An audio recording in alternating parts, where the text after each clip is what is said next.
வாங்குற சேலரி எவ்வளவு நாள்ல காலி ஆயிடும்? நாங்க வந்து மிடில் கிளாஸா இருக்கிறதால வாங்குற சேலரி வாங்கின அடுத்த நிமிஷமே காலி ஆயிடுது. ஒருத்தர் எடுக்கிற போன் தான் மெசேஜ் இஎம்ஐ. நமக்கு அந்த அளவுக்கு கமிட்மெண்ட்ஸ், கடன், எல்லா பிரச்சனையும் இருக்கு. நமக்கு எவ்வளவுதான் சேலரி வாங்கினாலும் பத்தாது. 80,000 90,000 எவ்வளவு வாங்கினாலும் அவங்க அதுக்கேற்ற மாதிரி கமிட்மெண்ட்ஸ் வச்சிருப்பாங்க.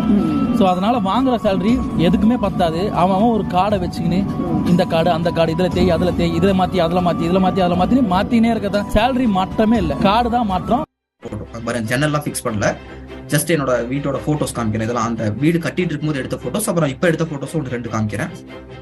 இங்க பாருங்க, இது பெட்ரூம், இது மாஸ்டர் பெட்ரூம், பெரிய பெட்ரூம், இன்டீரியர்லாம் பண்ணியிருந்தேன். இது வந்து இன்னொரு பெட்ரூம், 2 பெட்ரூம், அப்புறமேட்டு ஒரு ஆஃபீஸ் ரூம் மாதிரி சின்னதா வேலை செய்யறதுக்கு. இது வந்து இப்ப மீட்டிங் எடுத்துட்டு இருக்கல இந்த ரூம் தான். இது இந்த ரூம் வந்து இது வந்து ஃபுல்லா நானே வந்து டிசைன் பண்ணேன். நானே வந்து ஏன்னா கார்பெண்டர் வச்சு எனக்கு இப்படிதான் வேணும், எனக்கு இந்த ரூம் இப்படி இருக்கணும்னு சொல்லிட்டு நானே வந்து ஒரு பேப்பர்ல எழுதி கொடுத்தேன். அதுக்கப்புறம் அவர் வந்து அவரே வந்து டிசைன் பண்ணி இந்த ரூம் வந்து நானே ஃபுல்லா எனக்கு ஏற்ற மாதிரி நான் டிசைன் பண்ணேன். இங்க பாருங்க, இது வந்து ஹால், இது வந்து வீட்டோட மெயின் ஹால். இது வந்து அந்த டைம்ல வீடு கட்டின புதுசுல பாருங்க 1 இயர் ஆச்சு. வீடு கட்டி முடிச்சு அந்த 2021 அந்த மாதிரி டைம்ல எடுத்த போட்டோ. 2020 ஜூன் ஜூலைல ஆரம்பிச்சேங்க. 2021 ஜூன் மந்த் அந்த மாதிரி டைம்ல நான் வீடு கம்ப்ளீட்டா முடிஞ்சு வீட்டுக்கு அந்த டைம்ல வந்தாச்சு. அதாவது கோயம்புத்தூர்லங்க ஒய்ஃப் இருந்த வீட்டுல, கோயம்புத்தூர்ல குழந்தை வளர்ந்த வீட்டுல ஒரு சீலிங் ஃபேன் கூட கிடையாது. சிமெண்ட் சீட் வீடு தான், டேபிள் ஃபேன் தான். ஓகேங்களா? அப்ப நம்ம யோசிச்சு பாருங்க, நம்ம வீட்டுல நான் அந்த மாதிரி ஒரு இதுல இருந்து இப்ப என்னோட வீட்டுல 7 ஃபேன் இருக்கு. ஏன்னா இவ்வளவு ஃபேனா வந்து பாக்குறவங்க அந்த அளவுக்கு ஒரு அந்த மாதிரி ஒரு அளவுக்கு ஒரு நல்ல ஒரு வீடு கட்டியிருக்காங்க அப்படிங்கிற அளவுக்கு வந்து அவங்களுக்கும் ஒரு சந்தோஷம். இது வந்து நான் இப்ப இருக்கக்கூடிய ரூம், இப்ப ரீசெண்டா எடுத்த போட்டோ. இப்ப என்னோட ஒர்க்கிங் ரூம் இதுதான். சைட்ல அந்த செல்ஃபு, வெஸ்டேஜோட சப்ளிமெண்ட்ஸ் எல்லாம் நான் வச்சிருக்கேன். இதான் என்னோட ரூம். நான் மீட்டிங்ஸ் எல்லாம் இங்க இந்த ரூம்ல இருந்து தான் எடுப்பேன். இது வந்து பாத்தீங்கன்னா இப்ப ரீசெண்டா எடுத்த போட்டோ. இது வந்து வீட்டோட இது காம்பவுண்ட் கேட் எல்லாம் போட்டு முன்னாடி வந்து டைல்ஸ் எல்லாம் ஒட்டி ஒரு 3 கார், வீட்டுக்கு முன்னாடி 3 கார் நிறுத்துற அளவுக்கு. இங்க பாருங்க, இந்த முன்னாடி வீட்டுக்கு முன்னாடியே 12 அடி கேப் இருக்கு, 12 அடி இது இருக்கு. இதுக்குள்ளேயே 2 கார் உள்ள தள்ளி நிறுத்தலாம், அந்த பக்கம் ஒரு கார் நிறுத்தலாம். என்னோட கார் நிக்குது. அதாவது வெஸ்டேஜுக்கு முன்னாடிங்க ஒரு டூ வீலர் வெஸ்டேஜுக்கு முன்னாடி, வெஸ்டேஜ்ல சேரத்துக்கு முன்னாடி ஒரு 2 வீலர் வச்சிருந்தேன். அந்த 2 வீலர் வந்து வாங்கும்போது ரொம்ப பார்த்து அப்படியே தொடச்சு வச்சிருப்பேன். ஏன்னா இதுக்கப்புறம் நம்ம வாழ்க்கையில 2 வீலர் வாங்க முடியுமா அப்படின்னு ஒரு எண்ணம். ஆனா வெஸ்டேஜ்ல ஜாயின் பண்ணி இப்ப கார் வாங்கியிருக்கேன். அந்த காரை தட்டுறேன். ஒரு மார்க்கெட் போகணும்னா கூட, ஒரு காய்கறி வாங்கினா கூட இதான் எடுத்துட்டு போயிட்டு. ஏன்னா எனக்கு அடுத்த கார் நான் வாங்கிடுவேன், எனக்கு தெரியும். அந்த பைக்குங்க, நான் அந்த வெஸ்டேஜுக்கு முன்னாடி வாங்கின பைக்கை நான் தொடவே இல்லை. கார் வாங்கினதுக்கு அப்புறம் அந்த பைக் எடுக்கவே இல்லாம அந்த பைக்கே ஸ்டார்ட் ஆகல, அந்த பேட்டரி எல்லாம் போயிருச்சு. அதுக்கப்புறம் அந்த பைக்கை வந்து செகண்ட்ஸ்ல நான் கொடுத்துட்டு காரே தான் யூஸ் பண்ணிட்டு இருந்தேன் கொஞ்ச நாளைக்கு. ஓகேவா? ஒரு சில மாதங்கள் காரே தான், எங்க போனாலும் காரே தான் எடுத்துட்டு போவேன்.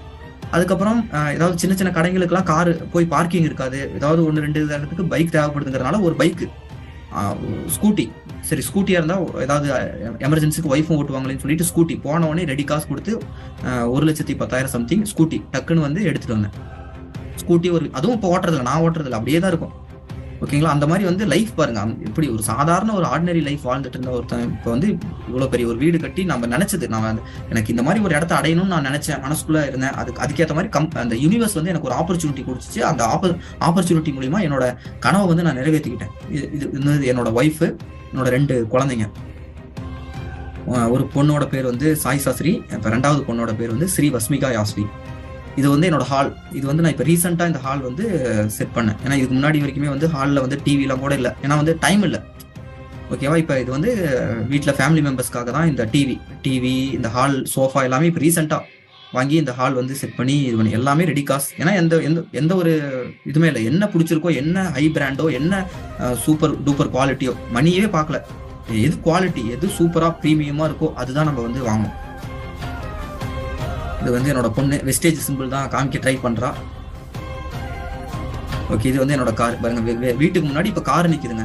நான் அந்த வேலையவே நான் பண்ணிட்டு இருந்தேன்னா, ஐயோ வெஸ்டேஜ் எப்படா நான் வந்து ஃபுல் டைமா பண்றது, கொஞ்ச நாள் வேலையே பண்ணலாம் அப்படின்னு நான் அந்த நேரத்தில் நினைச்சிருந்தேன்னா கூட இந்த இடத்துக்கு வந்திருக்க முடியாது. கட்டுனா கான்ஃபிடென்ட்டா எடுத்து பண்ண. அதாவது வாழ்க்கையிலங்க நம்ம ரிஸ்கே எடுக்காம இருக்கோம் பாத்தீங்களா, அதுதான் நம்ம எடுக்கிற பெரிய ரிஸ்க்னு சொல்றாங்க. நான் வேலையை விட்டுட்டு வெஸ்டேஜ் எடுத்தேன் பாத்தீங்களா, அது ஒரு பெரிய ரிஸ்க் தாங்க, பெரிய ரிஸ்க் தான். ஆனா அது வந்து அந்த ரிஸ்க் நான் எடுக்கலைன்னா, அந்த ரிஸ்க் எடுக்காதது தான் வாழ்க்கையிலேயே பெரிய ரிஸ்கா இருந்திருக்கும் என் வாழ்க்கை. ஓகேங்களா? அதனால வந்து வெஸ்டேஜை வந்து ரொம்ப சின்சியரா எடுத்து பண்ணுங்க. பாருங்க, இது வந்து என்னோட கார் நம்பர் பிளேட் வந்ததுக்கு அப்புறம் இது வந்து இப்ப ரீசெண்டா வந்து பாத்தீங்கன்னா நான் வந்து ஒரு தோட்டம், ஒரு ப்ராப்பர்ட்டி வேற வாங்கியிருக்கேன். ரீசெண்டா வந்து ஒரு ப்ராப்பர்ட்டி கோயம்புத்தூர்ல 1.5 கோடி ரூபாய்க்கு மேல ஆச்சு. 1.5 கோடி ரூபாய் ஒருத்துள்ள ஒரு ப்ராப்பர்ட்டி வந்து நான் வந்து இப்ப என்னோட பேர்ல நான் ரிஜிஸ்டர் பண்ணியிருக்கேன். என்ன வெஸ்டேஜ்ல வாங்குற இன்கம் எல்லாத்துக்குமே இன்கம் டேக்ஸ் கட்டுறேன், எல்லாத்துக்குமே ஜிஎஸ்டி கட்டிட்டு இருக்கேன். அதாவது வெஸ்டேஜுக்கு முன்னாடி மந்த்லி வந்து நான் இது கட்டிட்டு இருந்தேன், லோன் கட்டிட்டு இருந்தேன், இஎம்ஐ கட்டிட்டு இருந்த ஒரு ஆளு வெஸ்டேஜ் மூலியமா என் லைஃப் எப்படி மாறி இருக்குன்னு பாருங்க. ஜிஎஸ்டி கட்டுற அளவுக்கு நான் ஒரு பெரிய ஆளா வந்திருக்கேன். அது மட்டும் இல்லைங்க, ஃபாரின் டூர் போயிட்டு வந்திருக்கேன். வெஸ்டேஜுக்கு முன்னாடி லோக்கல்ல அங்க எங்க கூட்டிட்டு போயிருக்காங்க. ஒரு டைம் கேரளா அதிக